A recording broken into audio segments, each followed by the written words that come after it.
Доброго времени суток, дорогие подписчики и случайные зрители.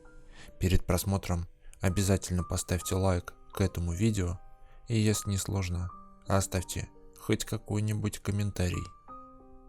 Умер основатель и бессменный руководитель Московского детского музыкально-драматического театра Геннадий Чихачев. Он ушел из жизни в возрасте 69 лет. Об этом 11 ноября сообщили в пресс-службе театра. Ушел большой режиссер, большой человек, большой артист Геннадий Чихачев. Осиротел театр, который он создал 35 лет назад. Мы будем помнить всегда его доброту, его юмор, его отеческое отношение к коллективу, говорится в сообщении. Причины смерти не уточняются.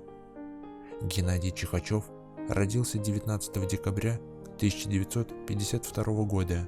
В ноябре 1987 он основал театр-студию, который в 1992 году стал муниципальным, а в 1994 году государственным.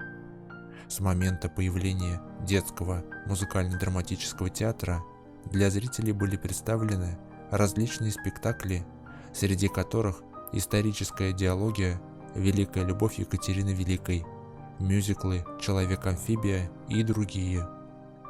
Геннадий Чихачев получил звание заслуженного деятеля искусств России и заслуженного артиста России.